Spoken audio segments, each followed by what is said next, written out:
जब हम अपनी दुनिया का नक्शा देखते हैं तो हमें नीले रंग के बड़े बड़े महासागर दिखते हैं और हरे और भूरे रंग के फैले हुए महाद्वीप दिखते हैं। लेकिन इन भूखंडों पर जैसे ग्रह की रीढ़ की हड्डी हो, वैसे ही महान पर्वत श्रृंखलाएं फैली हुई है।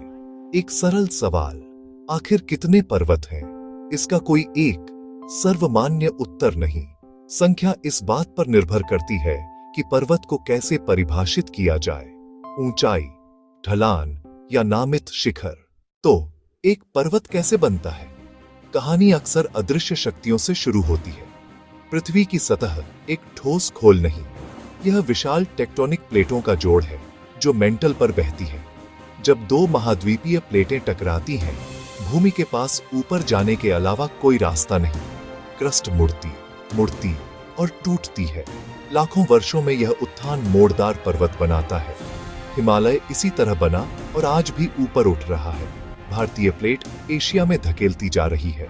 एक दूसरा तरीका, ज्वालामुखी। जब मैग्मा फूटता है, लावा और राख की परतें बनाकर शंकु के आकार की पहाड़ियां खड़ी कर देता है। जापान का माउंट फूजी और तंजानिया का किलिमंजारो विस्फोट से बने अद्भुत शिखर। दुनिया की महान श्रृंखलाएं, दक्षिण अमेरिका के एंडीज, उत्तरी अमेरिका के रॉकीज, यूरोप के आल्प्स, एशिया के हिमालय और काराकोरम के विशालकाय। काराकोरम में 8000 मीटर से ऊंचे पर्वतों की सबसे अधिक संख्या, जिसमें K2 शामिल। Everest 8800 metre.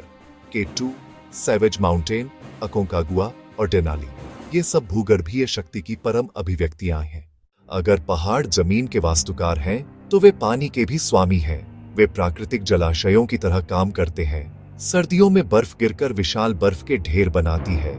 सदियों में ये संकुचित होकर हिमनद बनते हैं। बर्फ की धीमी बहती नदियां, ये जमे हुए भंडार ताजा पानी को बंद रखते हैं, जब जरूरत हो तब मुक्त करने के लिए। ऋतु के साथ मुक्त होता पानी नदियों और झरनों में मिलकर स्रोतों तक पहुंचता है। सिंधु, गंगा, ब्रह्मपुत्र, यांगत्जे और पीली सब हिमालय और तिब्बती पठार से जन्म लेती हैं।